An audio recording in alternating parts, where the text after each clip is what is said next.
മോളെ നീ ഇതൊന്ന് നനച്ചിടാമോന്ന് രണ്ടാനച്ചൻ അവളോടൊന്ന് ചോദിച്ചതേ ഓർമ്മയുള്ളൂ. അപ്പോഴാണ് ഈ സംഭവങ്ങളെല്ലാം നടന്നത്. എന്തായാലും നിഷയുടെ വ്യത്യസ്തമായ കഥ നമുക്ക് കേൾക്കാം. മാഡം, എൻ്റെ പേര് നിഷ. എനിക്ക് 29 വയസ്സുണ്ട്. 5 വർഷത്തിന് മുമ്പാണ് എൻ്റെ വിവാഹം കഴിഞ്ഞത്. ഞാൻ ഒറ്റ മോളാണ്. എൻ്റെ അച്ഛൻ ഒരു കോൺട്രാക്ടറായിരുന്നു. അദ്ദേഹം എനിക്ക് 14 വയസ്സുള്ളപ്പോൾ മരിച്ചുപോയി. പിന്നീട് അമ്മ അച്ഛൻ്റെ സ്വത്തുക്കളൊക്കെ ഉപയോഗിച്ചും അമ്മയുടെ വീതത്തിലെ വരുമാനം കൊണ്ടാണ് എന്നെ വളർത്തിയത്. ഒരു തൊഴിലിനും വേറെ അമ്മ പോയിരുന്നില്ല. അത്യാവശ്യം വരുമാനമൊക്കെ പുരയിടത്തിൽ നിന്ന് കിട്ടുമായിരുന്നു. അമ്മയോട് വേറൊരു കല്യാണം കഴിക്കാൻ എല്ലാവരും പറഞ്ഞതാണ്. കാര്യം അമ്മയ്ക്ക് യൗവനം വിട്ടുമാറാത്ത ഒരു മുഖവും ശരീരവുമൊക്കെയായിരുന്നു. കണ്ടാൽ തീരെ ചെറുപ്പമാണെന്ന് പറയും. ദൈവം അനുഗ്രഹിച്ചു കൊടുത്ത യൗവനവും സൗന്ദര്യവും ഒക്കെ ഉണ്ടായിരുന്നത് കൊണ്ട് അമ്മയെ ഒത്തിരി പേർ നിർബന്ധിച്ചു. ചിലർ വന്ന് വിവാഹാലോചന പോലും നടത്തിയെന്ന് അമ്മ പറഞ്ഞിട്ടുണ്ട്. പക്ഷേ അമ്മ ഒന്നിനും സമ്മതിച്ചില്ല. കാര്യം ഒരു പെൺകുട്ടിയാണുള്ളത്. അങ്ങനെയാണ് എന്നെ വളർത്തിയത്. എൻ്റെ വിവാഹം ഒരു അറേഞ്ച്ഡ് മാരേജ് ആയിരുന്നു. ജാതകം നോക്കിയാണ് നടത്തിയത്. ചെക്കന് കൽക്കട്ടയിലാണ് ജോലി. അത്രയ്ക്കും ദൂരെ എന്നെ പറഞ്ഞു വിടാൻ അമ്മയ്ക്ക് വിഷമമുണ്ടായിരുന്നു. എങ്കിലും ജാതക ചർച്ച ഒരു കാര്യമാണല്ലോ. ഞാനും വിഷമിച്ചു. എങ്കിലും ഭർത്താവ് കാണുമ്പോൾ എനിക്ക് ഇഷ്ടപ്പെട്ട ആളായതുകൊണ്ട് സമ്മതിക്കാതെ തരമില്ല. അങ്ങനെ എൻ്റെ കല്യാണം കഴിഞ്ഞ് 1 മാസം പോലും ഞാൻ വീട്ടിൽ നിന്നില്ല. പിന്നെ ഞങ്ങൾ കൽക്കട്ടയിലേക്ക് പോയി. അവിടുന്ന് ഇടയ്ക്കിടയ്ക്ക് വരും. എന്ന് വെച്ചാൽ വർഷത്തിൽ 3 വട്ടമോ മറ്റോ. അമ്മ വൈകുന്നേരം 7-8 മണിയാവുമ്പോഴേക്കും വീട് പൂട്ടി എൻ്റെ കുഞ്ഞമ്മയുടെ വീട്ടിലേക്ക് പോകും. കുഞ്ഞമ്മയുടെ വീട് ഏകദേശം 1 കിലോമീറ്റർ അകലെയാണ്. രാത്രിയിൽ അവിടെയാണ് കിടക്കുന്നത്. അവിടെ കുട്ടികളൊക്കെ ഉണ്ട്. കുഞ്ഞമ്മയ്ക്കും ഹസ്ബൻഡില്ല. പിന്നെ പ്രശ്നങ്ങളൊന്നുമില്ല. അതുകൊണ്ട് എനിക്ക് അത്ര വലിയ ദുഃഖമൊന്നും തോന്നിയില്ല. അമ്മയെ നോക്കാൻ അവിടെ ഒരാളുണ്ടല്ലോ. അവരെല്ലാം കൂടി നിർബന്ധിച്ചിട്ടാണല്ലോ ഞാൻ വിവാഹം കഴിച്ചത്. ഞാനും ഭർത്താവും തമ്മിൽ നല്ല പൊരുത്തമാണ്. ഒരു പ്രശ്നവുമില്ല. കുറച്ച് സൈലൻ്റായ വ്യക്തിയാണ്. അതുകൊണ്ട് എനിക്ക് പുള്ളിയെക്കൊണ്ട് തലവേദനയൊന്നും ഉണ്ടായിട്ടില്ല. ഒരു കുട്ടിയും ഞങ്ങൾക്കുണ്ട്. രണ്ടാമതൊരു കുട്ടി വേണ്ടേന്ന് ഹസ്ബൻഡ് എന്നോട് എപ്പോഴും ചോദിക്കാറുണ്ട്. അത് എനിക്കിഷ്ടമല്ല. സത്യം പറഞ്ഞാൽ എനിക്ക് താല്പര്യമില്ലാത്തൊരു കാര്യമാണ്. ഒരു കുട്ടി മതി എന്നുള്ളതാണ് എൻ്റെ ഒരു വിചാരം. ഒന്നിനെ ആകുമ്പോൾ നോക്കി വളർത്തി സ്നേഹിച്ച് മുന്നോട്ട് കൊണ്ടുപോകാം. ഒത്തിരി കുട്ടികളായി കഴിഞ്ഞാൽ അത് തലവേദനയാണെന്നാണ് എൻ്റെ അഭിപ്രായം. അത് പറഞ്ഞപ്പോൾ പിന്നെ പുള്ളി അടങ്ങുതിയിരിക്കുകയാണ്. പിന്നെ കൺട്രോളെല്ലാം എൻ്റെ കയ്യിലാണ്. ഞാനാണ് ഡേറ്റൊക്കെ പറയുന്നത്. ആവശ്യമില്ലാത്ത കാര്യങ്ങൾക്ക് എന്നെ നിർബന്ധിക്കരുത്. അവസാനം എനിക്ക് വയ്യ എന്നൊക്കെ പറഞ്ഞ് ഞാൻ ഇടയ്ക്ക് പിണങ്ങും. പുള്ളി പറയും, ശരി ഒരു കുട്ടി ഉണ്ടല്ലോ, അത് മതി, നിന്നെ ഞാൻ നിർബന്ധിക്കുന്നില്ല എന്നൊക്കെ പറഞ്ഞ് ഞങ്ങളുടെ ദാമ്പത്യ ജീവിതം അഡ്ജസ്റ്റ് ചെയ്യും. ഏകദേശം 1.5 വർഷം മുമ്പാണ് നാട്ടിൽ ചില പ്രശ്നങ്ങളുണ്ടായത്. ഭർത്താവിൻ്റെ അച്ഛൻ പെട്ടെന്ന് ഹാർട്ടിന് പ്രോബ്ലം വന്ന് മരിച്ചുപോയി. അത് കഴിഞ്ഞ് 2 മാസം കഴിഞ്ഞപ്പോഴേക്കും ഭർത്താവിൻ്റെ അനിയനും മരിച്ചുപോയി. പിന്നെ മരുമോളുണ്ടായിരുന്നത്, അതായത് അനിയൻ്റെ ഭാര്യ, പെട്ടെന്ന് തന്നെ വീട് വിട്ട് കുട്ടികളും കൊണ്ട് പോവുകയും ചെയ്തു. അവൾക്ക് അവളുടെ വീട്ടിൽ താമസിക്കുന്നതാണ് ഇഷ്ടം. അപ്പോൾ അമ്മ തനിച്ചായി. ഇനിയിപ്പോൾ അമ്മ ഇങ്ങോട്ട് കൊണ്ടുവരാമെന്ന് വെച്ച് കഴിഞ്ഞാൽ അമ്മ വരില്ല. അങ്ങനെ ഞങ്ങൾ നാട്ടിലേക്ക് പോയി. എൻ്റെ ഭർത്താവിൻ്റെ വീട് എൻ്റെ വീട്ടിൽ നിന്നും ഏകദേശം ഒരു 5.5 കിലോമീറ്റർ അകലെയാണ്. നാട്ടിൽ പോയി സെറ്റിൽ ചെയ്യാമെന്ന് ഹസ്ബൻഡ് പറഞ്ഞു. കുഴപ്പമില്ല, നല്ലൊരു കമ്പനിയാണ്. ഉപേക്ഷിച്ചാൽ ഒത്തിരി വരുമാനക്കുറവുണ്ടാകും. എന്നാലും അത്യാവശ്യ സ്വത്തും ഒക്കെ ഉണ്ടല്ലോ. അതുകൊണ്ട് നാട്ടിൽ പോയി നന്നായിട്ട് കഴിയാമെന്ന് ഹസ്ബൻഡിനോട് പറഞ്ഞു. ഞാനും സമ്മതിച്ചു. അങ്ങനെ ഇരിക്കുമ്പോഴാണ് ഞാൻ ഈ ഐഡിയ അമ്മയോട് പറഞ്ഞു. നാട്ടിൽ വന്ന് സ്ഥിരം താമസമാക്കേണ്ടി വരുമെന്ന് പറഞ്ഞപ്പോൾ അമ്മ ഒന്നും വേണ്ടിയില്ല. വരൂ മോളെന്ന് പറഞ്ഞു.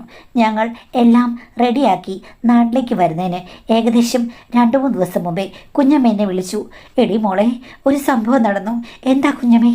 നിന്റെ അമ്മ നല്ലൊരു ചെറുപ്പക്കാരനെ വിളിച്ചോണ്ട് വന്ന് നിങ്ങളുടെ വീട്ടിൽ താമസം ആരംഭിച്ചു. എന്നോട് ഇന്നലെ വരെ ഒന്നും അവൾ പറഞ്ഞില്ല. ഇന്നത്തെ കല്യാണം കഴിച്ചതാണെന്ന് പറഞ്ഞ് നിന്റെ അമ്മയും അയാളും കൂടെ വന്ന് എന്നെ കണ്ടു. ഞാൻ ചോദിച്ചു, ചേച്ചി എന്തായി കാണിച്ചത്? ഇന്നലെ വരെ നമ്മൾ ഒന്നിച്ചായിരുന്നു. നിങ്ങളൊരു വാക്ക് എന്നോട് പറഞ്ഞോ എന്ന് ചോദിച്ചപ്പോൾ നിൻ്റെ അമ്മ പറയുകയാണ്, പ്രേമവും പ്രണയവുമൊക്കെ അങ്ങനെ പറയാൻ പറ്റുമോ? അങ്ങേരെന്നെ കല്യാണം കഴിക്കുമെന്ന് എനിക്ക് ഉറപ്പില്ലായിരുന്നു. കല്യാണം കഴിക്കാമെന്ന് സമ്മതിച്ചപ്പോൾ പെട്ടെന്ന് കല്യാണം നടത്തി. ഞാൻ അപ്പോൾ ചേച്ചിയോട് ചോദിച്ചതാണ്, നിങ്ങൾക്ക് എത്ര വയസ്സുണ്ട്, അങ്ങേർക്ക് എത്ര വയസ്സുണ്ടെന്ന്. അപ്പോൾ ഒന്നും പറഞ്ഞില്ല. മോളെ, ഒരു 10 വയസ്സെങ്കിലും കുറവായിരിക്കും അങ്ങേർക്ക് എന്ന് കുഞ്ഞമ്മ പറഞ്ഞു. ഞാൻ പറഞ്ഞു, നിങ്ങളുടെ ചേച്ചിയല്ലേ, എന്നേക്കാൾ സാന്ദ്രം നിങ്ങൾക്കല്ലേന്ന് ചോദിച്ചപ്പോഴേക്കും ഞാൻ എന്ത് ചെയ്യാനാ, ഞാൻ ഈ വിവരം നിന്നോട് പറഞ്ഞു. ബാക്കി കാര്യങ്ങൾ നീ ഭർത്താവും കൂടെ നോക്കിക്കൊള്ളാൻ പറഞ്ഞു. ഞാൻ ഹസ്ബൻഡിനോട് പറഞ്ഞപ്പോൾ ഹസ്ബൻഡ് വാ വിളിച്ചു. എടി, നിൻ്റെ അമ്മ ഇത്രയും കാലമായിട്ട് വിവാഹ ജീവിതം വേണ്ടെന്ന് പറഞ്ഞ് നിൽക്കുകയായിരുന്നു. ഇപ്പം എന്താ? ഞാൻ അമ്മയെ വിളിച്ചു. അമ്മ ഫോൺ എടുക്കുന്നില്ല. ഒരു 20 വട്ടം വിളിച്ച ശേഷമാണ് ഫോൺ എടുത്തത്. അമ്മേ എന്ന് വിളിച്ചപ്പം എന്താടി അവിടെ സംഭവം നടന്നെന്ന് കേട്ടല്ലോ. ആ ഇവിടെ നടന്ന സംഭവം. എന്ത് സംഭവം? അല്ല, അമ്മയും ഒരാളും തമ്മിൽ കല്യാണം കഴിച്ചല്ലോ എന്ന്. അപ്പം അമ്മ ഫോൺ കട്ട് ചെയ്തു. ഇത്തിരി കഴിഞ്ഞപ്പോഴേക്കും അമ്മയും ഒരുത്തിനും കൂടെ മാരയിട്ട ഫോട്ടോ ഞങ്ങൾക്ക് വാട്സാപ്പിൽ അയച്ചു തന്നു. ഞാൻ ഭർത്താവിനെ കാണിച്ചു. ഭർത്താവ് അപ്പം എന്നോട് പറഞ്ഞു, അയ്യോ കണ്ടിട്ട് എൻ്റെ പ്രായമേ ഉള്ളെന്ന് തോന്നുന്നല്ലോ എന്ന്. ഞാൻ പറഞ്ഞു, എനിക്കൊന്നും അറിയില്ല, ഇങ്ങനെ സംഭവം നടന്നു, നിങ്ങൾ അമ്മയൊന്ന് വിളിക്കാൻ. എൻ്റെ ഭർത്താവ് വിളിച്ചിട്ട് എടുത്തില്ല. കുറേ നേരം കഴിഞ്ഞപ്പോൾ ഭർത്താവ് വിളിച്ചു, ശാന്തമായി സംസാരിച്ചു. അമ്മയ്ക്ക് അങ്ങനെ ആഗ്രഹം ഉണ്ടെങ്കിൽ അമ്മ കല്യാണം കഴിക്കുന്നതിനെ ഞങ്ങൾക്കെന്താ, ഞങ്ങൾക്ക് യാതൊരു എതിർപ്പുമില്ല.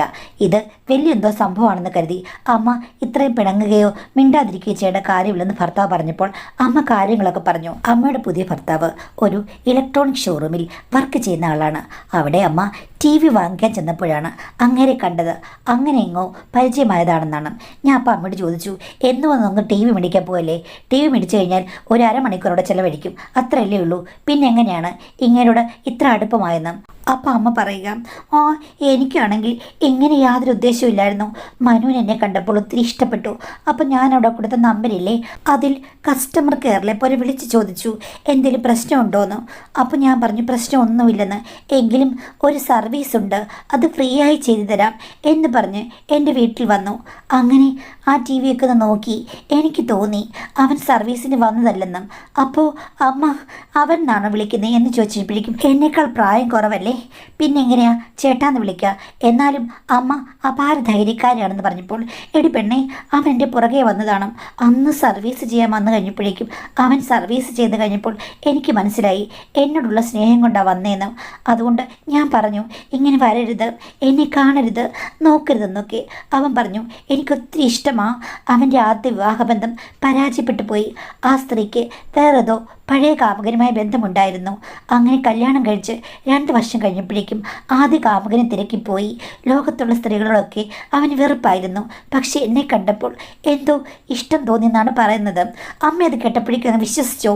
ആ പിന്നെ എന്ത് ചെയ്യാനാണ്, എന്നോട് അത്രയ്ക്ക് സ്നേഹമാണ്. എൻ്റെ പുറകെ നടക്കുകയായിരുന്നു.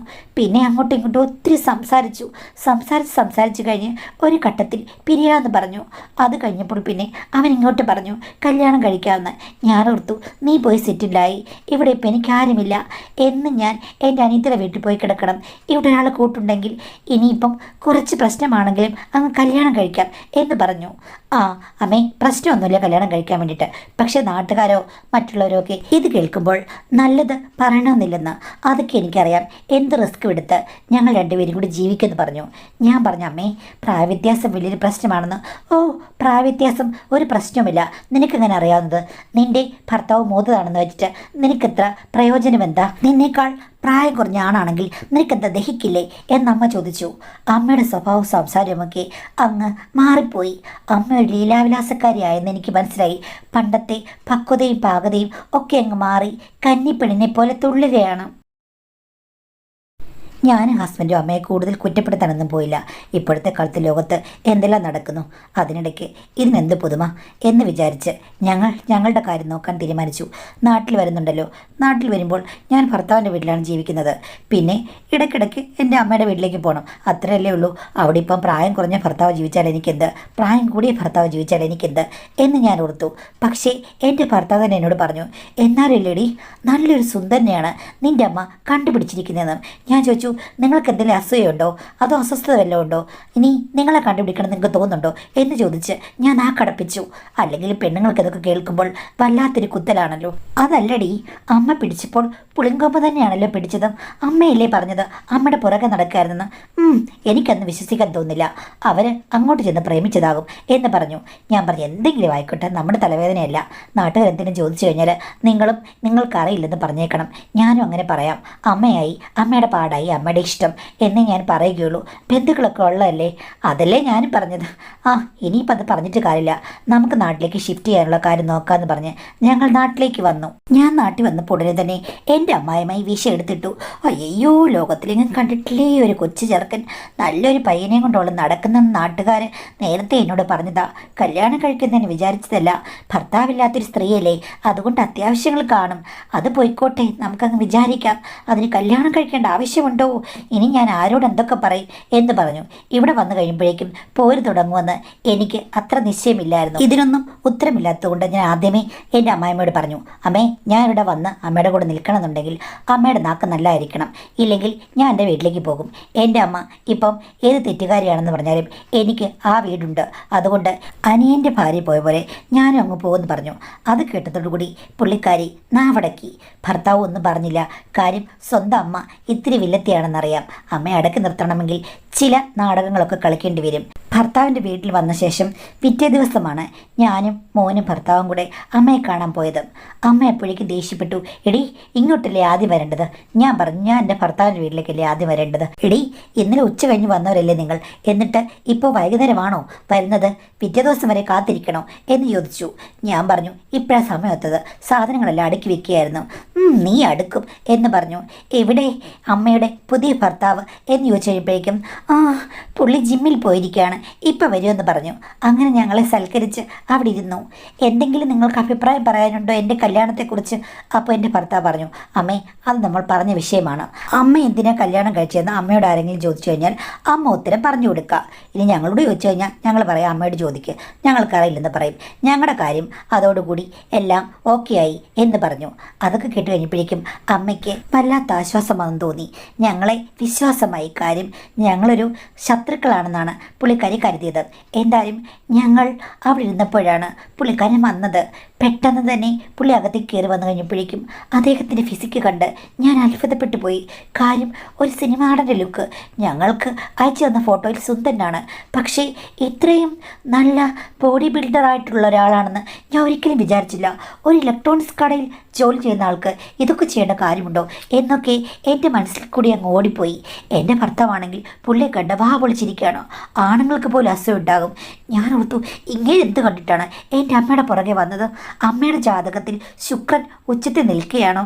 ദൈവമേ, ഞാനിങ്ങനെ ഓർത്തു, എൻ്റെ ഈ പ്രായത്തിൽ എന്നെ ആരെങ്കിലും ഇങ്ങനെ പ്രേമിക്കാൻ വരുമോ? ഭർത്താവിനെ അടുത്തിരുത്തി ഇങ്ങനൊന്നും ആരും ആലോചിക്കരുത്. എന്നാലും ഞാൻ ആ സമയത്ത് അങ്ങനെ ആലോചിച്ചു പോയി. കാര്യം അത്രയ്ക്കും കിണ്ണം കാച്ചിയൊരു പുരുഷൻ. എന്തായാലും അയാൾ ഞങ്ങളോട് വളരെ സ്നേഹത്തോടും മാന്യമായിട്ടാണ് സംസാരിച്ചത്. ഇത്ര നാളായിട്ടും ഫോണിലൊന്നും സംസാരിച്ചിട്ടേ ഇല്ല. വെൽക്കം ഒക്കെ ചെയ്തിട്ട്, നിങ്ങൾ എന്നെ തെറ്റിദ്ധരിക്കരുത്, എൻ്റെ ആദ്യ വിവാഹബന്ധം പരാജയപ്പെട്ടു. അത് കഴിഞ്ഞപ്പോൾ പിന്നെ എനിക്ക് എന്തോ ഇഷ്ടം തോന്നിയ ഒരു സ്ത്രീയാണ് നിങ്ങളുടെ അമ്മ. നിങ്ങളുടെ സ്വത്തിലോ ബാക്കിയുള്ള കാര്യങ്ങളിലോ ഒന്നും എനിക്ക് ഒരു കണ്ണുമില്ല. എങ്ങനെയെങ്കിലും സ്വസ്ഥമായി ജീവിക്കണം. ആദ്യ ബന്ധം എനിക്ക് ഒരു തലവേദനയായിരുന്നു. ഇപ്പോൾ സ്വസ്ഥതയുണ്ട്, അത്രയേ ഉള്ളൂ. പിന്നെ ഞങ്ങൾ തമ്മിൽ 8 വയസ്സിൻ്റെ വ്യത്യാസമുണ്ടെന്ന് പുള്ളിക്കാരൻ പറയുകയും ചെയ്തു. ഇതൊക്കെ കേട്ട് കഴിഞ്ഞപ്പോൾ ഇത്രയും നാളും ഉണ്ടായിരുന്ന ഇംപ്രഷൻ എനിക്ക് അങ്ങ് പോയി. ബാഡ് ഇംപ്രഷൻ പോയി, ഗുഡ് ഇംപ്രഷൻ വന്നു. എൻ്റെ മകനാണെങ്കിൽ അങ്ങേരോട് പെട്ടെന്നെടുത്തു. എന്തായാലും നല്ലൊരു അന്തരീക്ഷം സംജാതമായ ശേഷമാണ് ഞങ്ങൾ അവിടെ നിന്ന് ഇറങ്ങിയത്. അമ്മ പറഞ്ഞു, എടി ഇടയ്ക്കിടയ്ക്ക് വന്ന് എന്നെ സഹായിക്കണം, നീ ഇങ്ങോട്ട് വരില്ലെന്ന്. എന്താ അമ്മ അങ്ങനെ ചോദിച്ചത്? ഞാൻ വരുമല്ലോ, എൻ്റെ വീടല്ലേ എന്ന് പറഞ്ഞിട്ടാണ് ഞാൻ പോയത്.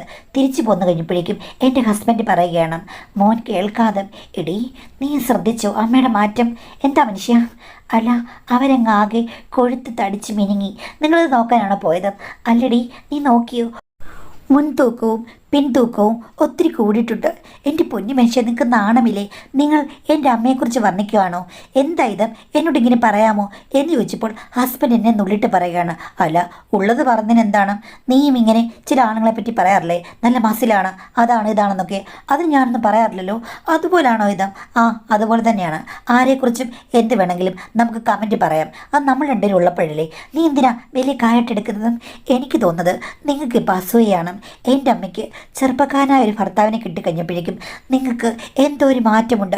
ഞാൻ എന്തിനാ മാറുന്നത്?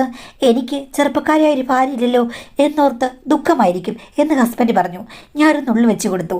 ഇങ്ങനെയൊക്കെയാണ് വീട്ടിൽ ചെന്നത്. എന്തായാലും ഭർത്താവ് പറഞ്ഞത് കാര്യമാണ് കേട്ടോ. ആ കൂടി വല്ലാത്തൊരു മാറ്റം. 10 വയസ്സ് എൻ്റെ അമ്മയും ചെറുപ്പമായതുപോലെ എൻ്റെ ഭർത്താവിനെ കെട്ടിക്കഴിഞ്ഞ് കല്യാണം കഴിഞ്ഞപ്പോൾ ഞാൻ ഇത്രയ്ക്കൊന്നും ചെറുപ്പമായിട്ടില്ല. കാര്യം അറേഞ്ച്ഡ് മാരേജ് അല്ലേ, അതിൽ എന്തൊക്കെയോ ചില കൺഫ്യൂഷൻസ് ഉണ്ടായിരുന്നു. അല്ലാതെ കല്യാണം കഴിഞ്ഞപ്പോഴേക്കും ഞാൻ തടിച്ചു കൊഴുത്ത് മിനിങ്ങി സന്തോഷവതിയൊന്നും ആയില്ല. പതുക്കെ പതുക്കെയാണ് ഞങ്ങൾ സെറ്റായത്. എന്തോ എനിക്കറിയില്ല. ഭർത്താവ് പറഞ്ഞത് കേട്ടപ്പോൾ എനിക്ക് ആ കൂടി ഒരു വല്ലാത്ത വിഷമം. പക്ഷേ ആ വിഷമം പെട്ടെന്നങ്ങ് മാറി. കാര്യം അമ്മയുടെ അടുത്ത് മിക്കവാറും ദിവസങ്ങളിൽ ഞാൻ പോവല്ലോ. ഹസ്ബൻഡ് രാവിലെ ഒരു പുതിയ ജോലി കണ്ടെത്തി അങ്ങ് പോയി. പുള്ളിക്ക് വേറെ ജില്ലയിലുമാണ്. ചില സമയത്തൊക്കെ ഇത്തിരി താമസിക്കും വരാൻ വേണ്ടിയിട്ട്. അപ്പം ഞാൻ അമ്മയുടെ കൂടെ ഇരിക്കും. പിന്നെ എൻ്റെ രണ്ടാരച്ചനില്ലേ, പുള്ളിക്കാരനും ബിസിയാണ്. അവരുടെ ഷോറൂമിലൊക്കെ ഏതോ പുതിയ നവീകരണം നടക്കുന്നു. മാനേജരായിട്ട് പുള്ളിയെ പ്രൊമോട്ട് ചെയ്യുകയോ ഏതാണ്ടൊക്കെ ചെയ്തു. അങ്ങനെ ആയതുകൊണ്ട് പുള്ളി ബിസിയാണ്. അപ്പോൾ അമ്മയെ ഞാൻ സഹായിക്കുകയൊക്കെ ചെയ്യുവേ. ഒരു ദിവസം ഞാൻ നനയ്ക്കാൻ തുടങ്ങിയാണ്. വാഷിംഗ് മെഷീൻ്റെ അവിടെ 2 ബാസ്ക്കറ്റ് ഉണ്ട്. ഒന്ന് തുറന്ന ബാസ്ക്കറ്റാണ്, ഒന്ന് അടച്ചു വെച്ച ബാസ്ക്കറ്റും. ഞാനാണെങ്കിൽ എല്ലാ തുണികളും എടുത്ത് ഇടാൻ തുടങ്ങി. രണ്ടാമത്തെ ബാസ്ക്കറ്റ് തുറന്നു കഴിഞ്ഞപ്പോഴേക്കും അമ്മ ഓടി വന്നു. നീ അതിൽ തൊടണ്ട. അതെന്താ? അത് എൻ്റെ ഭർത്താവിൻ്റെ വസ്ത്രമാണ്, അത് ഞാൻ നനച്ചോളാം. നീ എൻ്റെ സാധനങ്ങൾ മാത്രം എടുത്ത് വാഷിംഗ് മെഷീനിൽ ഇട്ടാൽ മതി.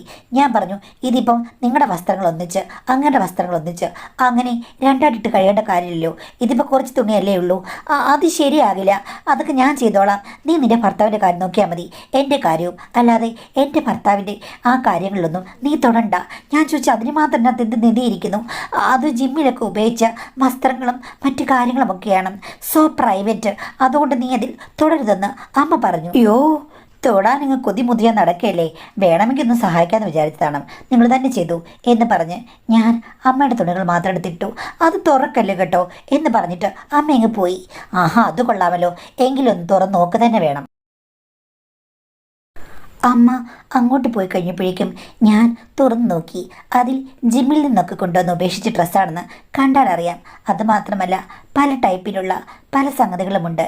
ഞാൻ വെറുതെ എടുത്തു. ചില വസ്ത്രങ്ങൾ എടുക്കുമ്പോൾ ഒരു മുഷിഞ്ഞ സ്മെല്ലല്ലേ നമുക്ക് അനുഭവപ്പെടുക. പക്ഷേ ഇവിടെ അങ്ങനെയല്ല. ഞാൻ ഈ വസ്ത്രങ്ങൾ എടുത്തു കഴിഞ്ഞപ്പോൾ അതീവ സുഗന്ധമാണ് എനിക്ക് അനുഭവപ്പെട്ടത്. അതെന്താ അങ്ങനെ എന്ന് ഞാൻ ഓർത്തു. നോക്കിക്കഴിഞ്ഞപ്പോഴേക്കും നല്ല സെൻറ്റോ സ്പ്രേയോ മറ്റോ പൂശിയിട്ടാണ് പോകുന്നത്. അതുമാത്രമല്ല, ഞാൻ ചില ജോക്കി പോലുള്ള സാധനങ്ങൾ എടുത്ത് നോക്കിയേ. സ്പെഷ്യലായിട്ടുള്ളതാണ് ജിമ്മിലൊക്കെ ഇടാനുള്ളത് അകത്തും. അപ്പോൾ ഞാൻ നോക്കിക്കഴിഞ്ഞപ്പോൾ അവിടെയും നല്ല സ്മെല്ല് മാത്രം. ഒരു രീതിയിലും നമുക്ക് എന്തെങ്കിലും ബാഡ് സ്മെല്ല് കണ്ടുപിടിക്കാൻ പറ്റുന്നില്ല. അപ്പോൾ വളരെ ശ്രദ്ധയോടുകൂടി നടക്കുന്ന ഒരാൾ തന്നെയാണ്. പൊന്നും കട്ട തന്നെ. എന്തായാലും ഞാനിങ്ങനെ മനസ്സിൽ വിചാരിച്ചു. അതോടുകൂടി പുള്ളിയോട് എനിക്കെന്തോ ഒരാരാധന തോന്നി. മാഡം, എൻ്റെ ഭർത്താവ് എത്രയൊക്കെ പൂശിപ്പോയെന്ന് പറഞ്ഞാലും തിരിച്ചു വരുമ്പോൾ ഡ്രസ്സിനൊക്കെ ചെറിയൊരു മുഷിച്ചിൽ സ്മെല്ല് കാണും. പക്ഷേ ഇതങ്ങനെയൊന്നുമില്ല. സുഗന്ധം തനിയെ ഉണ്ടാകുന്ന മനുഷ്യരാകുമോ എന്നൊക്കെ ഞാൻ മനസ്സിൽ വിചാരിച്ചു. ചുരുക്കം പറഞ്ഞു കഴിഞ്ഞാൽ ഇടയ്ക്കിടയ്ക്ക് അവിടെ പോകുമ്പോൾ പുള്ളിയെ കാണുന്നുണ്ടല്ലോ. ചില സമയത്ത് എന്നെ കൊണ്ടുവിടാൻ തുടങ്ങി. ഞാനും കുട്ടിയൊക്കെ ഉള്ളപ്പോൾ കാറിലാണ് എന്നെ കൊണ്ടുവിടുന്നത്. പുറകിൽ കയറാൻ മാത്രമേ അമ്മ സമ്മതിക്കുകയുള്ളൂ. അല്ലെങ്കിൽ അമ്മയും മുന്നിൽ കയറിയിരിക്കും. പിന്നെ ബൈക്കിലൊന്നും അങ്ങനെ കൂടെ പോകല്ലെന്ന് അമ്മ പറഞ്ഞിട്ടുണ്ട്. ഞാൻ പറഞ്ഞു, നിങ്ങളിങ്ങനെ 18 പോലെ വാശി പിടിക്കുന്നത് കാണുമ്പോൾ എനിക്ക് വല്ലാത്ത സങ്കടം തോന്നുന്നു. നിങ്ങളുടെ ഭർത്താവിനെ കൊത്തിയെടുക്കാൻ വന്ന ഒരു ശത്രുവിനെ പോലെയാണല്ലോ നിങ്ങൾ കാണുന്നതെന്ന്. അപ്പോൾ അമ്മ പറയുകയാണ്, അവൻ്റെ സൗന്ദര്യം കണ്ടു കഴിഞ്ഞാൽ ആരും ഒന്ന് കൊതിച്ചു പോകും. എത്രയോ പെണ്ണുങ്ങൾ വല വീശാൻ ഇപ്പോഴും കാത്തിരിക്കുകയാണ്. എൻ്റെ നല്ലൊരു പ്രായം, കുറച്ച് വർഷങ്ങൾ കൂടി ഞാനൊന്ന് ആസ്വദിച്ച് ജീവിക്കട്ടെ. അത് കഴിഞ്ഞ് അവൻ്റെ ഇഷ്ടത്തിന് പൊക്കട്ടെ, കുഴപ്പമില്ല. പക്ഷേ തൽക്കാലം പറ്റില്ല. ഞാൻ പറഞ്ഞു, അതിന് ഞാനെന്ത് വേണം? ഞാനൊന്നും മോഹിച്ചു വന്നല്ല, എനിക്ക് ഭർത്താവുണ്ട്. അപ്പം അമ്മ പറയുകയാണ്, ഭർത്താവുണ്ട്, അതൊരു പേരിന് മാത്രമേ ഉള്ളൂ. എൻ്റെ ഭർത്താവിൻ്റെ അത്രയും വരില്ലല്ലോ നിൻ്റെ ഭർത്താവ്. അതാണ് എനിക്കൊരു പേടിയെന്ന്. ഞാൻ ചോദിച്ചു, നിങ്ങൾ തന്നെയല്ലേ അങ്ങനെ എൻ്റെ തലയിൽ കെട്ടിവെച്ചത്? നിങ്ങൾ നിർബന്ധിച്ചല്ലേ ഞാൻ കല്യാണം കഴിച്ചത്? അതാണ് എനിക്കൊരു സംശയം. ഇനി നീ മോഹാവേശം പൂണ്ട് ഇങ്ങനെ നടക്കുകയാണോ? പറയാൻ പറ്റില്ല. നിൻ്റെ ഭർത്താവിനെ കണ്ടിട്ട് കാലം തോറും ചെല്ലുമ്പോൾ മണക്കൂസിനായി വരികയാണ്, അല്ലാതെ പ്രത്യേകിച്ച് ഗുണമൊന്നും ഉണ്ടെന്ന് തോന്നുന്നില്ല എന്ന് പറഞ്ഞു. അതെന്താ അമ്മ ഇങ്ങനെ പറഞ്ഞത്? അമ്മയുടെ ഭർത്താവിൻ്റെ കാര്യങ്ങൾ അമ്മയ്ക്കല്ലേ അറിയുള്ളൂ, അതുപോലെ എൻ്റെ ഭർത്താവിൻ്റെ കാര്യങ്ങൾ എനിക്കേ അറിയുള്ളൂ. എൻ്റെ ചേട്ടന് ഒരു കുഴപ്പമില്ല. കുഴപ്പമില്ല, ആർക്കറിയാം എന്ന് പറഞ്ഞ് അമ്മ പുച്ഛിച്ചു. ചുരുക്കം പറഞ്ഞാൽ അമ്മയ്ക്ക് ഇത്തരം കാര്യങ്ങളിലൊക്കെ നല്ല ഇൻട്രസ്റ്റ് ഉണ്ടെന്നും എന്നെയും പുച്ഛിക്കുന്ന ലെവലിലേക്ക് വന്നെന്നും എനിക്ക് മനസ്സിലായി. അമ്പടി കേമി, അങ്ങനെ വെറുതെ വിട്ടാൽ പറ്റില്ലല്ലോ. പിന്നീട് ദിവസം കാറിൽ എന്നെ പുറകെ ഇരുത്തി വീട്ടിലേക്ക് കൊണ്ടുപോകണം. ഞാൻ ഇടയ്ക്ക് വെച്ച് പറഞ്ഞു, ഒന്ന് നിർത്ത്. എന്താണെന്ന് വെച്ചപ്പോൾ ഞാൻ പറഞ്ഞു, മുന്നിൽ കയറി ഇരിക്കാൻ പോകണമെന്ന്. അത് നിൻ്റെ അമ്മ അറിഞ്ഞു കഴിഞ്ഞാൽ പ്രശ്നമാകുമെന്ന്. ഞാൻ പറഞ്ഞു, ഒരു പ്രശ്നവുമില്ല, ഞാൻ മുന്നിൽ ഇരിക്കാൻ പോകണമെന്ന്. പുള്ളിക്കാരൻ ഒന്നും പറഞ്ഞില്ല, ചിരിച്ചു. മുന്നിൽ കയറിയിരുന്നാണ് ഞങ്ങൾ പോയത്. പിന്നെ അതൊരു പതിവായി. എന്താണെന്ന് എനിക്കിപ്പോൾ വാശിയെന്ന് ചോദിച്ചു കഴിഞ്ഞപ്പോഴേക്കും ഞാൻ പുള്ളിക്കാരനോട് പറഞ്ഞു, എൻ്റെ അമ്മ ഇങ്ങനെയാണ് പെരുമാറുന്നത്. ഞാനാണെങ്കിൽ നിങ്ങളെ തട്ടിയെടുക്കാൻ വന്ന ഒരാളെ പോലെയാണ്, അല്ലാതെ മോളെ പോലെയല്ല അമ്മ പെരുമാറുന്നതെന്ന് പറഞ്ഞു. അപ്പോൾ എന്നോട് പുള്ളിക്കാരൻ പറയുകയാണ്, ഈയിടയ്ക്കായിട്ട് നിൻ്റെ അമ്മയ്ക്ക് എന്നോട് ഭയങ്കര പൊസീവ്നെസ് ആണ്, ഭയങ്കര ഭയങ്കര ആക്റ്റീവുമാണ്. എന്നെ അങ്ങ് വിട്ടുകൊടുക്കില്ല ആർക്കും എന്നൊക്കെ ഇടയ്ക്കിടയ്ക്ക് പറയും. ഞാൻ പറഞ്ഞു ഞാൻ എങ്ങും പോകില്ലെന്ന്. എന്നാലും എന്നോട് ഇപ്പോൾ സംശയമുണ്ട്. ഞാൻ ജിമ്മിലൊക്കെ പോകുന്നത് എന്തിനാണെന്ന് ചോദിക്കും. എന്നാൽ ഞാൻ പോകില്ലെന്ന് പറഞ്ഞാൽ പോകണം, പോയെങ്കിൽ മാത്രമേ നല്ല രീതിയിൽ ഇരിക്കുള്ളൂ എന്ന് പറയുകയും ചെയ്യും. രണ്ട് ധ്രുവങ്ങളിൽ നിന്ന് സംസാരിക്കും. ഒരു ദിവസം എന്നോട് പറഞ്ഞു എൻ്റെ മോളെ സൂക്ഷിക്കണം, അവൾ വലിയ അടക്കക്കാരിയാണെന്നും. അത് കേട്ടപ്പോൾ ഞാൻ പൊട്ടിത്തെറിച്ചു. ഇത് തന്നെയാണ് ഞാൻ പറഞ്ഞത്. എൻ്റെ അമ്മയ്ക്ക് എന്നെ സംശയമാണ്, ലോകത്തുള്ള മുഴുവൻ പേരെ സംശയമാണ്. അതാണ് ഞാൻ മുന്നേ കയറിയിരുന്നത്, ഇത്തിരി സംശയിക്കട്ടെ എന്ന് പറഞ്ഞു. പിന്നീട് നല്ല കൂട്ടായപ്പോൾ എൻ്റെ ദാമ്പത്യത്തിലെ പ്രശ്നങ്ങൾ വരെ അദ്ദേഹത്തോട് ഞാൻ പറയാൻ തുടങ്ങി. ഒരു ദിവസം പുള്ളിക്കാരൻ എന്നോട് പറഞ്ഞു, ഞാനൊരു കാര്യം പറയട്ടെ, ഒരു ഉപദേശമാണ്. നിൻ്റെ ഭർത്താവിന് ഈ അടുത്ത കാലത്തായിട്ട് വയറ് കൂടി വരുന്നുണ്ട്. അവനോട് പറ എൻ്റെ കൂടെ ജിമ്മിൽ വരാൻ, അപ്പോൾ കാര്യങ്ങളെല്ലാം ശരിയാകുമെന്ന്. ഞാൻ ചോദിച്ചു എന്ത് ശരിയാകാൻ? അത് വയറിൽ ഫാറ്റ് ഇടിഞ്ഞു കഴിഞ്ഞാൽ മനുഷ്യൻ്റെ ശക്തി പോകും, ഭാവിയിൽ നിനക്ക് പ്രോബ്ലം ആകുമേ. അതുമാത്രമല്ല ഒരു കുട്ടി കൂടി വേണ്ടതല്ലേ എന്ന് പറഞ്ഞു. എനിക്കത് കേട്ടപ്പോൾ കുറച്ച് ചമ്മലുണ്ടായിരുന്നു. ഞാൻ പറഞ്ഞു ഞാൻ പറഞ്ഞു നോക്കാം, എൻ്റെ പേരൊന്നും പറയരുത്, ഒരു സജഷനായി വെച്ചാൽ മതി, അല്ലെങ്കിൽ നമ്മളെ രണ്ടുപേരെയും അവൻ സംശയിക്കുന്നു പറഞ്ഞു. ഞാൻ പറഞ്ഞു സംശയിക്കാൻ തക്കത് ഒന്നും നമുക്കിടയിലില്ലല്ലോ എന്ന്. അപ്പോൾ പുള്ളിക്കാരൻ പറഞ്ഞു ഇങ്ങനെ പോയി കഴിഞ്ഞാൽ ചിലപ്പോൾ ഉണ്ടായിപ്പോകും. ഞാൻ എല്ലാം തുറന്നു പറഞ്ഞത് നിന്നോടാണ്. നിൻ്റെ അമ്മയോട് എനിക്കെല്ലാം പറയാൻ പറ്റില്ല. അവർ പ്രിയപ്പെട്ടവരാണെങ്കിൽ പോലും എന്തോ നമ്മൾ തമ്മിൽ നല്ല വൈബുണ്ടെന്ന് തോന്നുന്നു എന്ന് പറഞ്ഞു. ഞാനും പറഞ്ഞു എനിക്കറിയില്ല, നമുക്ക് രണ്ടുപേർക്കും പെട്ടെന്ന് കൂട്ടാകാൻ പറ്റും എന്ന് പറഞ്ഞപ്പോൾ പുള്ളി പതുക്കെ എന്നെ ഒന്ന് നോക്കി. ഞാനും നോക്കി. അർത്ഥവത്തായിരുന്നു ആ നോട്ടം. പുള്ളി എൻ്റെ മൂക്കിന് പിടിച്ച് ഒന്ന് കിഴുക്കി, പിന്നെ എൻ്റെ ചുണ്ടുകൾ ഒന്ന് തലോടി. ഞാൻ ഒന്നും മിണ്ടിയില്ല. മൗനം സമ്മതമല്ലേ? അങ്ങനെ എന്നെ ഡ്രോപ്പ് ചെയ്ത് കഴിഞ്ഞപ്പോൾ എന്നോട് ചോദിച്ചു എങ്ങനെയാണ്, എപ്പോഴാണെന്ന്. ഞാൻ ചോദിച്ചു എന്ത്, നമുക്ക് ഒന്ന് കാണണ്ടേ? ഇത്രയും ആയപ്പോൾ ഇനി എല്ലാം ബാക്കി വെക്കണോ? ഞാൻ പറഞ്ഞു വലിയ പ്രശ്നമാകും. എൻ്റെ അമ്മയും ഭയങ്കര സൂത്രം പിടിച്ച ആളാണ്, എൻ്റെ ഭർത്താവും. ആ സൂത്രം പിടിച്ചവരെ പറ്റിക്കുന്നതാണ് ഏറ്റവും എളുപ്പം എന്ന് പറഞ്ഞു. അങ്ങനെ എന്നോട് കൂടുതൽ പറഞ്ഞു കഴിഞ്ഞപ്പോൾ എവിടെയാ എങ്ങനെയാണെന്ന് ചോദിച്ചു കഴിഞ്ഞപ്പോഴേക്കും ഒരു ഫ്രണ്ടിൻ്റെ ഫ്ലാറ്റ് ഉണ്ടെന്ന് പറഞ്ഞു. അങ്ങനെയാണ് ഞാൻ പോയത്. അവിടെ വെച്ച് 8 തിരിയിട്ട കുത്തുവിളക്ക് കണ്ടതുപോലെ ഞാൻ തുള്ളിച്ചാടി. കാര്യം എന്തോ പുരുഷ സൗന്ദര്യത്തിന് അതിൻ്റെതായ മാറ്റ് ഇതുവരെയും ഞാൻ കൊടുത്തിട്ടില്ലായിരുന്നു. 5ൽ 5 റേറ്റിംഗും കൊടുത്ത് കുത്തുവിളക്കിൻ്റെ മുമ്പിൽ കുനിഞ്ഞു നിന്ന് നമസ്കരിച്ച് കുത്തുവിളക്കെടുത്ത് ഞാൻ നടനമാടി. അമ്മയെ കുറ്റം പറയാൻ പറ്റില്ല. ഫീച്ചർ കണ്ടു കഴിഞ്ഞാൽ ഓഫർ ആരും കൊടുത്തു പോകും. അങ്ങനെ എൻ്റെ ജീവിതത്തിൽ പലപ്പോഴും മാസത്തിൽ 3-4 വട്ടം ഞാൻ പല കാര്യങ്ങൾക്കുമായി ഇറങ്ങിത്തിരിക്കുമ്പോൾ എത്തിച്ചേരുന്നത് ഫ്ലാറ്റിലാണ്. മാഡം, ഇപ്പോൾ എനിക്ക് രണ്ടാമത് വിശേഷമുണ്ട്. സത്യം പറഞ്ഞാൽ ആഗ്രഹിച്ചതല്ല, പക്ഷേ എൻ്റെ ഭർത്താവ് അത് മനസ്സിലാക്കുകയും ചെയ്തു. കാര്യം ആദ്യത്തെ സമയത്തും എനിക്ക് പെട്ടെന്ന് സിംറ്റംസ് വന്നു. ഇപ്പോഴും ഭർത്താവിന് മനസ്സിലായി. അതോടുകൂടി പുള്ളി വലിയ ആഹ്ലാദത്തിലാണ്. പക്ഷേ ഇതിൽ പുള്ളിക്കാരന് ഒരു പങ്കുമില്ലെന്നറിയാം. കുറ്റബോധമില്ലാതെ മുന്നോട്ട് പോകാൻ പറ്റുമോ എന്ന് എനിക്കറിയില്ല. രണ്ടാനച്ഛനോട് ചോദിച്ചു കഴിഞ്ഞപ്പോഴേക്കും അദ്ദേഹം പറഞ്ഞത് എവളോ പണിയിട്ടേ ഇത് കൂടെ പണ്ണമാട്ടായ എന്നുള്ള മട്ടിലാണ്. ഒന്നും ഒരു കാര്യമില്ല, സ്പോർട്സ്മാൻ സ്പിരിറ്റിൽ എടുത്താൽ മതി കാര്യങ്ങൾ. നിനക്ക് രണ്ടാമതൊരു കുട്ടി വേണമെന്ന് എൻ്റെയും ആഗ്രഹമാണ് മോളെ. അടിച്ചു പൊളിക്കൂ ജീവിതം. ഞാൻ നിൻ്റെ കൂട്ടത്തിൽ കാണും മോറൽ സപ്പോർട്ട്. തൽക്കാലം നീ റെസ്റ്റ് എടുക്കൂ. അത് കഴിഞ്ഞിട്ട് പിന്നല്ലേ എല്ലാം രഹസ്യമായി മുന്നോട്ടങ്ങ് പോകും എന്ന് പറഞ്ഞ് എനിക്ക് പ്രോത്സാഹനം നൽകുകയാണ്. ആക്ച്വലി തെറ്റാണെന്നറിയാമെങ്കിലും ആ സിറ്റുവേഷനിൽ കൂടി കടന്നു പോവുകയാണ്. ഹസ്ബൻഡിന് സന്തോഷം, എൻ്റെ അമ്മയ്ക്ക് സന്തോഷം. പക്ഷേ പിന്നിലുള്ളത് ആർക്കും അറിയില്ല. എന്തായാലും ഇങ്ങനെ പേരും നാളും ഒന്നും വെക്കാതെ എഴുതുമ്പോൾ അത് വായിച്ച് കേൾക്കാൻ എനിക്ക് ആഗ്രഹമുണ്ട്. പിന്നെ മാഡത്തിന് ഉപദേശം എനിക്കറിയാം, എന്നെ വഴക്ക് പറയും അല്ലെങ്കിൽ കുറ്റപ്പെടുത്തും. ഒരിക്കലും ഞാനൊരു മാതൃകയല്ലെന്ന് ആദ്യമേ പറയാം. മാഡം പറയുന്ന വാചകങ്ങൾ ഞാൻ കടമെടുക്കുന്നു. എൻ്റെ ജീവിതം എൻ്റേത് മാത്രമാണ്. എൻ്റെ ജീവിതത്തിൽ നടന്നത് ആരും അനുകരിക്കേണ്ടതല്ല എന്ന് മാഡം വായിക്കണം. തീർച്ചയായും ഞാൻ വായിച്ചിരിക്കുന്നു. ഓക്കെ, എന്തായാലും നമ്മുടെ ഇന്നത്തെ കഥയിൽ ഞാൻ കൂടുതൽ അഭിപ്രായങ്ങൾ പറയുന്നില്ല. കാര്യം എനിക്ക് ചിരി വരുന്നു. കാര്യം പുള്ളിക്കാരൻ തന്നെ അതിൽ എഴുതിയിട്ടുണ്ട്, പുള്ളിക്കാരുടെ ജീവിതം ഒരിക്കലും ഒരു അനുകരണീയ മാതൃകയല്ലെന്ന്. അതൊരു കഥ മാത്രമാണ് കേട്ടോ.